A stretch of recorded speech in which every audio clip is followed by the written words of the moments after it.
Alors, Apprendre pour produire vert est un projet Alcotra qui est axé sur le concept de développement durable, économie verte, économie circulaire.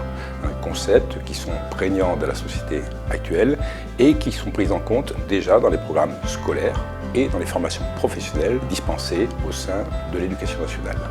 Donc l'objet de ce projet, c'est de faire en sorte que les élèves, que les formateurs s'approprient ces concepts afin d'apporter une réelle valeur ajoutée aux entreprises qui veulent s'inscrire dans ces démarches de développement durable. Voilà pourquoi il était important d'avoir l'analyse de ces territoires avec bien sûr l'Italie pour recenser les besoins des entreprises dans ces domaines afin de les prendre en compte dans les futurs enseignements dispensés au sein des collèges et des lycées de l'éducation nationale.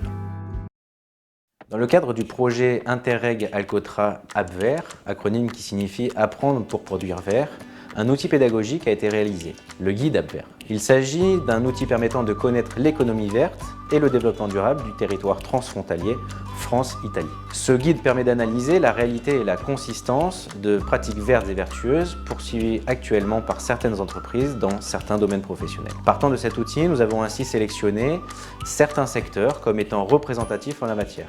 Il s'agit des domaines de l'exploitation agricole et ou forestière, bâtiments, environnement et urbanisme, entreprises industrielles, institutions publiques et de gouvernance, type collectivités territoriales, parcs ou associations, établissements de restauration et d'hébergement, entreprises touristiques, services culturels ou encore institutions d'enseignement et ou de recherche. Nous avons alors créé des fiches permettant d'analyser et de recenser une trentaine de ces structures dans les Alpes-Maritimes, publiques et ou privées. Mais pas n'importe quelle structure, il s'agit des structures qui adoptent des démarches réelles, précisément vertes ou vertueuses, c'est-à-dire vues sous l'angle de la notion de développement durable dans son sens le plus large. À propos de telles démarches, on pense ainsi à l'obtention d'un trophée RSE ou développement durable, de divers labels garantissant des pratiques particulièrement vertueuses, ou encore à une démarche significative ou récurrente en la matière. Il s'agissait dès lors de trouver un panel de structures démontrant qu'elles savent prendre en compte le bien-être humain et l'équité sociale, en garantissant la réduction des risques et des préjudices environnementaux, sans freiner le développement économique de l'entreprise, tout en réinvestissement dans le capital naturel plutôt qu'en l'exploitant systématiquement, et en garantissant la réduction des risques et des préjudices environnementaux. La sélection de ces structures a ainsi dû passer l'épreuve de plusieurs prismes de durabilité, c'est-à-dire au regard du cœur d'activité de l'entreprise, de son processus de production, de son processus d'organisation, ou encore de ses rapports avec le territoire local, de sorte de combiner de manière optimale les critères environnementaux, économiques et sociaux de durabilité au sein de l'entreprise. Ces fiches ont ainsi permis de recenser et d'analyser à la fois des pratiques durables et vertueuses, uniquement fondées sur le respect de la réglementation, à la fois des pratiques aussi vertueuses, mais cette fois-ci volontaires, donc non imposées par la réglementation. Dans les deux cas, ces deux types de pratiques témoignent d'un changement global de paradigme dans un esprit durable, à l'égard des réalités sociales, sociétales et, in fine, à l'égard de la formation, de l'organisation et du marché du travail ces prochaines années et décennies. Logiquement, il faut noter que les comportements des entreprises sélectionnées sont de plus en plus pensés, renforcés et ou renouvelés de manière durable et vertueuse. Il faut donc espérer que d'autres entreprises s'en inspirent comme d'un levier offrant de nouvelles voies potentielles de progrès, pas uniquement fondées sur le respect de la réglementation, mais selon le secteur d'activité comme témoignant de nouvelles logiques d'entreprise, plus naturelles et volontaires, innovantes, participatives, solidaires ou éthiques. Au final, ces fiches sont destinées à inspirer les lignes de formation académique à l'égard des enjeux de durabilité, actuellement réels et préoccupants, ainsi que les démarches d'entreprise pouvant aller en ce sens et à l'avenir. Il faut ainsi prendre conscience d'un rapprochement nécessaire des parcours de formation actuels et des préoccupations en cours et à venir des divers composantes professionnelles. Nous allons maintenant vous proposer une visite virtuelle d'un panel d'organisations vertes des Alpes-Maritimes qui nous présente leur activité, leur politique de développement durable, ainsi que leur point de vue à l'égard des compétences vertes qui émergent dans le cadre de leur pratique professionnelle. Bon visionnage. Alors, le centre de découverte du monde marin, qui aujourd'hui s'appelle le centre de découverte mer et montagne. Tout ça parce que ça fait des années qu'on parle aussi du milieu montagnard et de tout ce qui se passe en amont du milieu marin. Donc pour nous, c'était cohérent de trouver un nom qui traduise aussi cet aspect-là. Et on a gardé notre acronyme, mais on a introduit l'aspect montagne plus clairement dans notre nom aujourd'hui.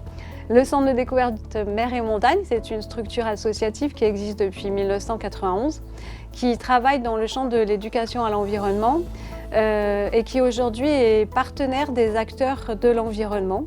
Et ses principaux axes d'intervention sont les loisirs, donc pour tous, les loisirs des enfants jusqu'aux adultes, l'éducation à travers notamment les interventions dans le milieu scolaire, et l'aspect expertise sur la partie formation et conseil auprès des entreprises ou des collectivités.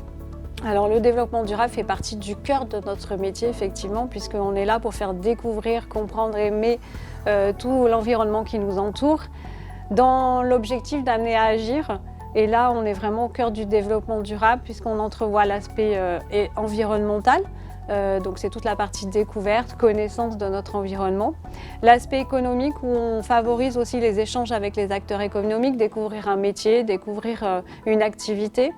Et l'aspect social puisqu'on s'adresse à tous les publics. Ça va de la petite enfance jusqu'aux seniors, en passant par les personnes handicapées, dans différents temps de la vie, dans les temps de loisirs, dans les temps éducatifs, dans les temps professionnels. Donc on est vraiment au cœur de la sphère du développement durable. Comment ça se traduit? On propose des ateliers spécifiques, notamment auprès des jeunes, sur agir au quotidien, comment agir au quotidien. Auprès des scolaires, on va proposer plutôt des projets de découverte du milieu axés sur la mer, sur la montagne, sur l'eau, sur le gaspillage alimentaire. Et là, on est aussi en prise directe avec qu'est-ce qu'on peut faire au quotidien pour agir et limiter le gaspillage alimentaire, sur le tri des déchets, sur le compostage. Il y a une multitude de thématiques qui sont développées, tout ça pour les scolaires. Donc, auprès des entreprises, ça va se traduire sur des propositions d'activités de team building, de cohésion d'équipe, notamment avec des propositions au départ de la base nautique de Nice, puisqu'on leur propose d'aller découvrir le littoral niçois en kayak de mer ou en randonnée palmée, ou alors des ateliers aussi très pratiques de fabrication de cosmétiques, de réalisation de produits d'entretien naturel. Et je dirais 3 petits points parce qu'il y a une multitude de choses qu'on peut proposer. Alors, il y a une compétence principale, c'est la connaissance de l'environnement. Donc effectivement, on va recruter beaucoup sur des diplômes relatifs à cet apport de connaissances, aussi bien l'environnement marin que l'environnement montagnard finalement, donc l'environnement au sens large. Mais avant toute chose, on va aussi chercher des gens qui sont motivés, qui ont conscience de leur place de citoyen sur la planète et qui ont envie vraiment de travailler pour l'avenir de la planète, mais je dirais l'avenir de l'homme sur la planète, parce qu'aujourd'hui on sait très bien que la planète, quelles que soient les atteintes qu'elle peut subir du fait de la présence de l'homme, c'est pas la planète qui est en danger en fait. Elle s'en sortira, elle a connu des crises énormes par le passé, donc là on parle en millions d'années, mais elle s'en est toujours sortie. Le gros enjeu c'est la place de l'homme sur cette planète, et donc on recherche des gens qui ont cette conscience-là et qui ont envie de transmettre cet aspect-là à d'autres, voilà, et de partager cette motivation pour la planète. La FFE-SSM, qui est la Fédération de plongée, cet acronyme un peu bizarre veut dire Fédération française d'études et de sport sous-marin. Et pour nous, cette notion d'études et de sport sous-marin est capitale. Nous ne sommes pas qu'une fédération de formation de plongeurs. Nous sommes une fédération où on pense à éduquer nos plongeurs, à la biologie, à la photo et la vidéo et plein d'autres activités. Au niveau national, nous avons une chargée de gestion qui gère toutes les démarches éco-responsables, donc ça prouve bien que l'échelon national y pense. Au niveau de la région et au niveau du département, on réfléchit à cette démarche éco-responsable en fait. Par exemple, le département a fait mettre en place, avec notre aide, notre appui technique, je dirais, 26 ancrages fixes dans le département. Ces 26 ancrages fixes protègent autant de sites de l'impact des ancres. Parce que bon, l'incursion des gens sous l'eau n'est pas sans impact quand même. Et si on peut protéger ces sites, les 26 sites qui ont été mis en place sont les sites les plus communément faits par les clubs. Il faut noter que dans tous nos cursus techniques, du niveau 1, qui est notre niveau de base, jusqu'au MF2, qui est le niveau de moniteur le plus élevé, nous avons ce qu'on appelle des UC, des unités de valeur, qui s'appelle sensibilisation à l'impact sur l'environnement. Donc dans tous nos niveaux de formation, nous pensons à cet environnement. Mon avis, il est qu'on est un maillon de la chaîne. Tout ce qui peut être bien au niveau de l'environnement, de la protection maritime, peut nous amener des plongeurs. L'association Écothème porte un projet de société qui permet d'appréhender la nature dans sa dimension affective et qui favorise la reconnexion humanité-biodiversité puisqu'on développe un outil qui permet de partager une histoire avec le vivant, un outil qui donne une voix à la biodiversité finalement. L'écothème, c'est un espace naturel de commémoration et de reconnexion nature, c'est-à-dire ça peut être un arbre qu'on vient de planter ou déjà existant, un petit bosquet ou un espace naturel, un paysage que l'on affectionne et auquel on va associer une histoire, une mémoire constituée de textes, photos, vidéos, en utilisant l'outil numérique dans 3 types de circonstances. Ça peut être pour célébrer la naissance d'un enfant, pour commémorer le départ d'un proche, ou alors pour confier son histoire à la postérité en l'associant à un espace naturel au profit des générations futures. L'association Écothème organise différentes opérations d'envergure en matière de reforestation, de développement de la biodiversité, de pérennisation des espaces naturels, en collaboration très étroite avec nos partenaires et nos adhérents. On accompagne également des projets qui vont dans le sens des cimetières écologiques, des forêts cinéraires, et on accompagne de manière générale tous les programmes de nature en ville qui intègrent une dimension culturelle et symbolique forte. Le but étant de mobiliser, fédérer les énergies pour redessiner notre rapport collectif à la nature. Donc finalement, ce qu'on est en train de mettre en place, c'est un modèle de valorisation culturelle de la biodiversité construit par et pour la société civile. La raison d'être du projet Écothème, comme on l'a dit un peu dans la présentation, c'est de développer tout ce volet culturel dans le rapport au vivant, dans le rapport à la biodiversité. J'insiste vraiment sur cette dimension culturelle parce que quand on parle de développement durable, on est pour l'essentiel porté sur la dimension économique, dans la synchronisation des activités économiques avec les équilibres de la biosphère, donc c'est fondamental. Mais quand on parle de développement durable, on parle aussi d'un changement de modèle, un changement de paradigme. Et ce changement de paradigme nécessite aussi un pilier culturel. Donc l'ambition, la raison d'être du projet porté par Écothème, c'est d'incarner tout ce volet culturel, d'approfondir cette dimension culturelle. Quand on met en place des écothèmes, presque par définition, mathématiquement, on va stimuler de la biodiversité, on va inciter les gens à faire de la reforestation et on va mieux pérenniser les espaces naturels puisque désormais on leur reconnaît cette dimension affective et culturelle qui a un impact direct sur la protection des milieux, sur la préservation des espaces. Le numérique a aujourd'hui un impact sur l'environnement qui est avéré et qui est assez bien documenté. Donc pour répondre à cet impact de manière adapté et maîtrisé, on a sélectionné nos partenaires sur la base de critères éco-responsables et on va s'engager avec notre partenaire, notamment Natural Solutions, à identifier des solutions de stockage vertueuses sur le plan environnemental, c'est-à-dire des solutions de stockage qui réutilisent l'excédent thermique des salles de serveurs pour d'autres applications, pour chauffer un bâtiment par exemple, selon des schémas d'économie circulaire. Donc on va plus loin qu'une politique de minimisation de l'impact environnemental, on se sert de ce déchet anciennement produit pour l'affecter à d'autres utilisations. Il y a 3 choses qui me semblent assez fondamentales quand on envisage de faire du développement durable. Tout d'abord, je dirais qu'il faut savoir construire une vision en s'appuyant sur des savoir-être et des postures de travail. Appréhender une activité dans sa globalité, avoir une vision très générale, très holistique des enjeux, une connaissance des outils de management et des leviers stratégiques au service de la performance durable, savoir raisonner en analyse de cycle de vie, avoir des connaissances dans l'économie circulaire, dans l'éco-conception, dans l'économie de fonctionnalité et de coopération, connaître les outils qui permettent l'intégration stratégique de la biodiversité en entreprise, je pense à l'audit ESR par exemple, avoir aussi quelques connaissances sur des normes en matière de responsabilité sociétale des entreprises, la norme ISO 26000, c'est avoir un minimum de connaissances sur la nature, le fonctionnement des écosystèmes avec idéalement des bases en génie écologique. Parce qu'on a souvent fait cette erreur, à mon sens, de considérer que le développement durable, c'était la prise en compte équilibrée des piliers économiques, environnementaux, social, etc. L'économie, un peu comme le numérique dont on parlait tout à l'heure, c'est un outil, ça n'a pas de sens en soi, c'est un outil à mettre au service d'une finalité. Donc on parle d'un outil, le social c'est un objectif, c'est une finalité en soi, générer du bien-être social, ça peut être un objectif, générer une plus-value sur le plan sociétal, environnemental, c'est vraiment une fin en soi. Et l'environnement là-dedans, c'est le référentiel, ce sont les règles du jeu. Envisager une activité qui est à l'encontre de ces règles, par définition, c'est pas durable. Donc on comprend que pour faire du développement durable, il faut connaître ces règles du jeu, les règles du vivant. Donc pour faire du développement durable, il faut avoir mis les mains dans la terre, connaître un minimum le fonctionnement des écosystèmes, de la nature, les dynamiques du vivant, les interactions faune-flore, etc.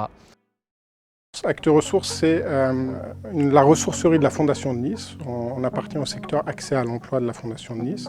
Notre première mission et la première mission de notre ressourcerie, elle est avant tout sociale, c'est d'accompagner vers l'emploi ou en tout cas d'aider les personnes que l'on recrute ici à retrouver une autonomie financière via le travail ou là une reprise d'activité ou idéalement un emploi sur le marché du travail classique. On est aujourd'hui, vous avez à peu près une trentaine de personnes qui travaillent au sein d'Acte Ressources, une équipe éducative de 7 salariés et puis 2 dispositifs sociaux qui sont un atelier d'adaptation à la vie active et un chantier d'insertion qui permettent de remettre en activité aujourd'hui 25 personnes. L'idée, c'est de proposer un boulot sans condition, de leur permettre de reprendre un rythme de travail, d'intégrer un collectif, d'être dans une dynamique de travail avec nous et enfin aussi on travaille l'emploi et aller vers l'emploi et chercher un boulot ou faire des stages vers des entreprises extérieures.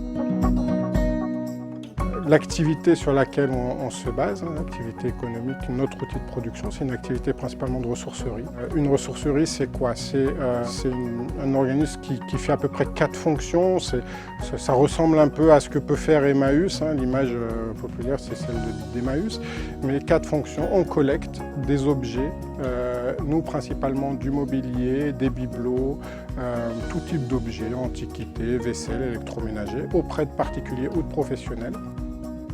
Et ensuite, on les valorise en atelier, c'est-à-dire qu'on essaye de regarder si on peut leur donner une seconde vie, si on peut les remettre en état, les réparer, pour les redistribuer, d'abord dans une logique de vente au sein de boutiques. On a une boutique en centre-ville et on a une boutique ici, route de Turin. Et sinon, de les envoyer vers des filières ou la matière vers des filières de recyclage éco-responsable. On travaille avec des éco-organismes tels qu'Écomobilier ou Valdelia ou encore Écologique pour ce qui est de l'électroménager. Et enfin, une dernière fonction de la ressourcerie, c'est de sensibiliser les personnes qui viennent y acheter, ou en tout cas toutes les personnes qui sont en contact avec la ressourcerie ou certaines initiatives qu'on peut prendre avec des groupes scolaires ici sur Nice ou dans le cadre de votre projet, de sensibiliser au réemploi, à la réutilisation et au fait qu'on peut donner une seconde vie aux objets qui souvent nous appartiennent. On s'inscrit donc dans un cadre d'économie sociale et solidaire, mais on est obligé de réaliser à peu près 30 à 35% de chiffre d'affaires pour financer notre activité. On ne survit pas sur notre chiffre d'affaires, mais on a une certaine exigence au niveau de la production et au niveau des règles et des compétences et du travail qu'on peut faire avec les personnes qui sont présentes ici. Le métier, on va dire, type pour ce type de structure, c'est un métier pour lequel il y a une certification qui est d'éducateur technique spécialisé. Donc en général, c'est des personnes qui ont une compétence technique avérée dans un domaine. Sur notre domaine de la ressourcerie, nous, on cherche plutôt des personnes qui auraient une compétence technique, soit dans le débarrassage, soit en électricité, électricien, soit dans tout ce qui peut être travaux de menuiserie. On intervient auprès de personnes qui sont souvent dans des situations périodiques, mais des situations précaires, pour lesquelles il faut avoir un minimum de patience, on va dire, et de volonté d'aider la personne à améliorer, à retrouver un peu la norme de ce qu'est le monde du travail actuel. L'Hôtel Florence, c'est un hôtel-boutique de 52 chambres et suites, situé en plein cœur du centre de la ville de Nice. L'identité de notre hôtel au sein du groupe Summer Hotels, c'est notre engagement en tant qu'hôtel éco-responsable. Depuis 2019, nous avons créé notre propre logo en tant que Green Hotel, avec plusieurs démarches mises en action axées sur le côté éco-responsable et le développement durable. Concernant nos démarches vertueuses envers l'environnement, je peux citer également l'appel que nous avons fait à une société extérieure qui nous permet à chiffrer et maîtriser nos consommations d'électricité et de l'eau en faisant un bilan tous les ans. Et elle nous délivre à l'issue de cette étude une étiquette environnementale qui nous permet à connaître la consommation d'électricité et de l'eau pour une nuit avec le petit déjeuner dans notre établissement. Et cela, ça nous permet bien évidemment de suivre encore mieux nos consommations. À l'hôtel Florence, le client il peut retrouver dans la chambre déjà 2 poubelles qui lui permettront à faire le tri sélectif s'il le souhaite. Il a aussi le choix concernant le changement de drap dans sa chambre, en sachant que notre politique c'est d'échanger les draps. C'est la même démarche aussi dans la salle de bain avec les serviettes. Le client il a aussi le choix, le droit de réutiliser ses serviettes en les laissant sur les supports. Également, il se rend compte que concernant les produits d'accueil, nous avons des distributeurs pour le savon et pour le gel douche. Il y a un petit visuel qui le rappelle qu'en plein été, quand la clim est allumée, ce serait bien tout simplement par un geste de fermer les fenêtres ou en plein été, quand la clim fonctionne à cette période de l'année, tout simplement de fermer les rideaux dans la chambre pour garder la température ambiante.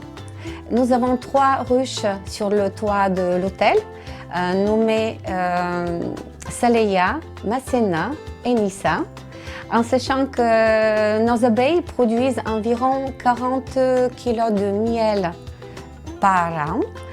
Et ce qui est intéressant à savoir que le miel qui est produit en centre-ville de Nice est plus goûteux, on va dire. Pourquoi? Parce que le miel qui est produit à la campagne, par exemple, parce qu'en ville, il a des fleurs toute l'année, moins de pesticides, même à dire 0 pesticides, et moins de frelons. C'est vrai que c'est une démarche qui est inscrite dans notre but de promouvoir aussi, de participer à l'apiculture sur Nice et pour la protection des abeilles, bien évidemment. C'est vrai que dans notre métier, nous recherchons des personnes souriantes avec la passion du métier. Après, bien sûr, les gestes au quotidien qui nous incitent, nous, nos clients, c'est de développer une certaine culture et connaissance par des simples gestes que nous apprenons aussi à nos collaborateurs, tout simplement, par exemple, de faire le tri sélectif à leur niveau, et également d'imprimer ce qui est utile. Par exemple, nous avons mis en place de recevoir les fax par mail, donc utiliser des brouillons. Après, avoir les réflexes tout simples comme éteindre les lumières dans les pièces. Ce sont des gestes tout naturels que chacun porte en soi et je pense qu'on peut les développer davantage dans un hôtel comme le nôtre.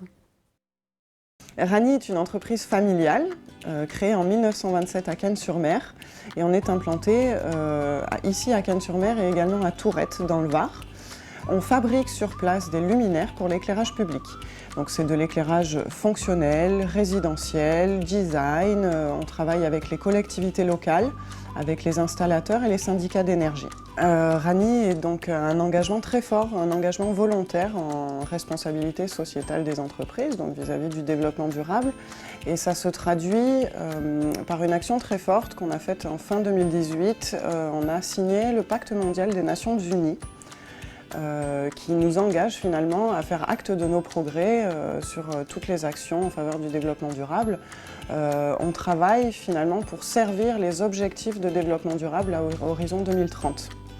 On a identifié des objectifs sur lesquels on travaille aussi bien au niveau des achats, les achats responsables, que de la production. On veille beaucoup aux conditions de travail de nos salariés pour qu'ils donnent le meilleur d'eux-mêmes. Mais aussi, ça réside beaucoup dans la structuration d'une offre commerciale respectueuse de l'environnement. Et l'éclairage public est un domaine qui est vraiment au cœur des débats environnementaux, d'une part par rapport à la consommation énergétique des produits et aussi par rapport à l'impact que la lumière nocturne a sur la biodiversité. Donc on concentre beaucoup nos actions au niveau R&D maintenant sur le déploiement de solutions très peu énergivores et qui puissent finalement s'ajuster aux besoins de l'homme pour ne pas nuire à la biodiversité. Alors la question des compétences dans l'industrie d'aujourd'hui est centrale. Rani est en train d'enclencher sa transformation industrielle pour s'adapter à l'industrie du futur, à l'industrie 4.0. Donc on est vraiment en train de réfléchir à faire notre transition digitale. Ça nous interroge sur l'infrastructure, l'outil de production. Et l'autre grosse préoccupation, c'est effectivement les ressources humaines.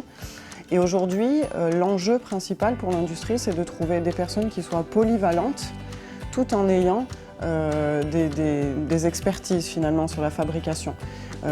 Donc c'est le digital, le numérique. On n'est plus sur des produits, simplement une carcasse qui éclaire, qui allume, qu'on peut allumer et éteindre comme on le faisait avant. Aujourd'hui, on va chercher à développer des produits qui peuvent stocker de la donnée, partager de la donnée et qui peuvent communiquer entre eux. On est dans l'éclairage public, aujourd'hui, on peut déployer des solutions réellement ajustables. Donc nous, nos enjeux, ils résident là-dedans. Mais on a aussi des savoir-faire rares, des soudeurs.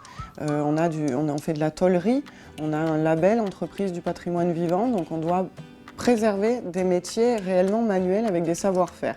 Pour nous, l'enjeu, il est réellement là, faire cohabiter le savoir-faire ancien, hérité de la famille Rani, avec les enjeux de l'industrie du futur.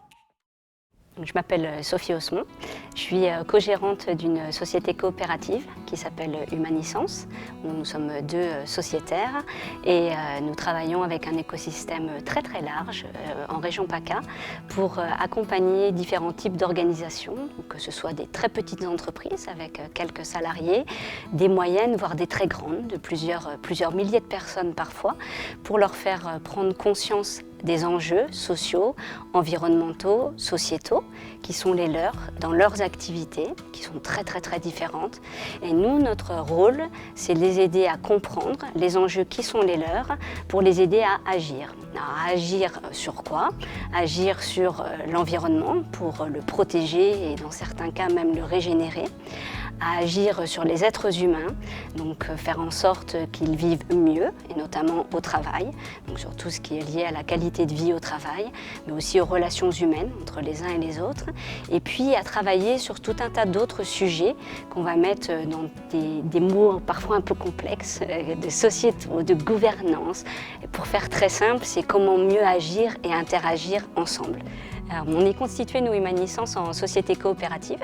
Et une société coopérative, c'est quelque chose de particulier qui nous tient à cœur parce que c'est une façon d'entreprendre particulière.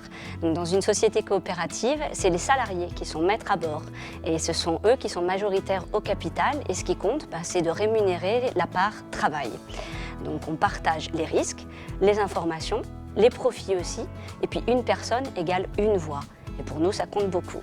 Et puis dans une coopérative, on partage plein d'autres choses qui sont les expériences, qui sont nos savoir-faire, nos compétences, nos qualités. Et puis tout ça, on le met en commun au service d'un projet qui est le nôtre. Alors chez Humanisance, évidemment, on s'est dit qu'il fallait que le cordonnier soit lui aussi bien chaussé. C'est-à-dire qu'on ne va pas expliquer tout un tas de pratiques qu'on estime bonnes à mettre en place aux personnes qu'on accompagne sans nous-mêmes chercher à nous les appliquer. C'est ce qu'on appelle nos engagements RSE. RSE pour responsabilité sociale et environnementale. La chose la plus importante pour nous, on peut la mettre dans le registre qu'on appelle l'éthique des affaires. Alors l'éthique des affaires pour nous c'est quoi? C'est accompagner les personnes par rapport aux réels besoins qu'elles ont. C'est leur mettre à disposition des personnes qui sont expertes du sujet et puis expérimentées. on cherche à faire en sorte que les équipes qu'on accompagne soient autonomes. Pour ça, on leur met à disposition de nombreux outils. Alors, certains sont qualifiés d'innovants. Nous, en tout cas, c'est des outils avec lesquels on est à l'aise. Et c'est des outils qui permettent de favoriser la coopération et l'intelligence collective. Il y a un autre point qui est très important chez nous, qui fait partie de nos engagements, c'est le respect de l'équilibre de la vie privée au sens de personnel, professionnel. Donc on cherche vraiment à équilibrer nos temps de vie. On cherche aussi à développer nos compétences, c'est-à-dire que tous les ans, on identifie des nouveaux sujets qui sont importants et on se forme pour être en capacité d'aider les autres dessus. Et enfin, on a évidemment un impact environnemental, donc on essaye autant que faire se peut de privilégier nos pieds, quand c'est juste à côté, le vélo quand c'est un peu plus loin, le train et puis le covoiturage. Et puis par ailleurs, on pourrait être également des gros utilisateurs de papier. Alors on essaye de faire en sorte de n'imprimer que quand on a vraiment besoin et puis de n'acheter que ce qui est vraiment nécessaire. Donc on a ce qu'on appelle une politique d'achat dite responsable. La première catégorie de compétences, pour moi fondamentale, c'est savoir écouter, comprendre et puis s'adapter. Parce qu'on va vivre des situations qui sont très différentes. Donc il faut être en capacité d'accompagner tous ces changements et être extrêmement agile en fonction des contextes, des évolutions et puis des personnes qu'on va rencontrer. Le deuxième pour moi, c'est être en capacité de transmettre des informations, alors que ce soit des informations qu'on va estimer clés, des initiatives qu'on va avoir vues, être en capacité de les raconter simplement pour que les autres puissent se les approprier. Être en capacité de transmettre aussi des savoirs. Certains sont très techniques et d'autres relèvent plus de méthodes, d'outils. Et tout ça, ça nous permet aussi de développer une compétence pour moi majeure qui est la pédagogie. Savoir vulgariser, raconter des choses simplement. La troisième compétence, pour moi fondamentale, est celle d'être capable de mener des projets. Mener un projet, donc du tout début, le cadrage du projet, jusqu'à sa mise en œuvre. La quatrième compétence, c'est de savoir travailler au sein d'un collectif. Et donc derrière tout ça, on essaye nous de mettre en place des compétences qui relèvent de l'intelligence collective. Faire en sorte que les choses parlent à la tête, au corps et au cœur. Et puis enfin, la dernière pour moi, c'est gérer la complexité.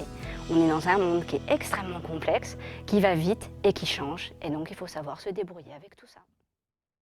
Bonjour, je suis Johan Thomas, je travaille pour la coopérative S-City. On est une coopérative qui travaille sur la mobilité à partir d'une application qui s'appelle Ridigo, une application gratuite où on peut créer des trajets en covoiturage sur les trajets du quotidien, domicile-travail, domicile-loisirs, domicile-études. Et autour de cette application gratuite, on a toute une proposition pour accompagner les institutions, les entreprises, les universités ou les collectivités pour vraiment les aider à changer un peu leur façon de se mobiliser, de mobiliser les gens qui travaillent ou qui sont les citoyens d'un territoire. Donc notre politique de développement durable au sein de la coopérative, elle a plusieurs axes. D'abord auprès des clients, on permet grâce à notre application, grâce à notre accompagnement aux clients, aux entreprises ou à l'université, d'avoir un impact moins important sur leurs déplacements. Les déplacements aujourd'hui c'est une source très importante d'émissions de CO2. En covoiturant ou en travaillant sur le transport en commun, on permet aux salariés ou aux étudiants de moins être polluants et d'avoir un impact vraiment réel sur leur politique de déplacement. Ça, c'est vraiment notre offre auprès des clients, donc c'est là où on fait du développement durable externe, on va dire. En interne, en tant que coopérative, on a plusieurs axes de développement du développement durable. Typiquement, d'abord la gouvernance, donc chaque membre de la coopérative, même s'il n'était pas à l'origine du projet, il peut apporter ses idées structurelles ou organisationnelles.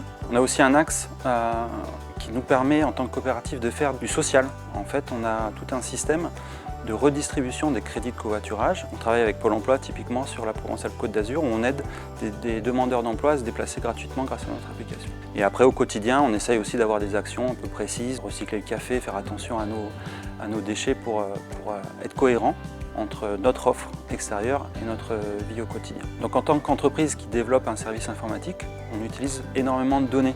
Des données qui sont sur des serveurs et des serveurs qui consomment de l'énergie. Dans notre politique de développement durable, on essaye d'agir aussi sur cette consommation d'énergie en utilisant des serveurs plus efficaces qui compensent un peu plus leur CO2. Méditerranée 2000 est une association en 1901. Nous avons fêté nos 30 ans l'année dernière, donc 30 ans d'action, pour promouvoir la transition écologique sur notre territoire, puisque nous sommes une équipe de 8 salariés, tous volontaires pour justement accompagner cette transition écologique qui est un enjeu majeur et notamment sur notre territoire du département des Alpes-Maritimes. Et pour cela, nous mettons en place des différentes actions tournées vers la sensibilisation des publics. Nous travaillons avec le jeune public au travers de programmes éducatifs. C'est d'ailleurs dans ce cadre que nous avons été partenaires du programme européen ABVER afin de sensibiliser les jeunes à une meilleure compréhension de l'environnement et dans le but aussi de pouvoir peut-être leur donner une nouvelle vocation aussi au travers de métiers verts. Nous sensibilisons aussi les familles, par exemple, au travers de dispositifs comme le dispositif Famille Zéro Déchet. Et enfin, nous accompagnons aussi les professionnels dans des démarches de développement durable. Ça peut être des organisations, des associations, des entreprises, des collectivités, pour que ces organisations puissent intégrer elles-mêmes une démarche de responsabilité sociale et sociétale. Le développement durable est un sujet qui est vraiment intrinsèque à notre association, puisque notre but est de promouvoir justement ce développement durable auprès de nos publics, mais aussi bien sûr en interne. Et dans ce cadre-là, nous travaillons sur un plan d'action RSE en vue de nous améliorer, d'améliorer nos pratiques, qu'elles soient environnementales, sociales et sociétales. Dans nos métiers qui sont tournés vers la sensibilisation des publics, vers le changement des comportements individuels et collectifs, nous avons besoin effectivement d'avoir déjà une bonne connaissance de nos sujets, mais aussi des qualités de pédagogie, savoir bien communiquer, savoir accompagner le changement et donc pour cela instaurer un dialogue. Il ne s'agit pas de culpabiliser l'individu ou le jeune en lui disant que voilà, il a des pratiques non respectueuses de l'environnement, mais c'est plutôt justement d'être sur le positif, de pouvoir avoir des qualités relationnelles dynamiques et positives afin de mieux accompagner justement cette transition écologique sur nos territoires.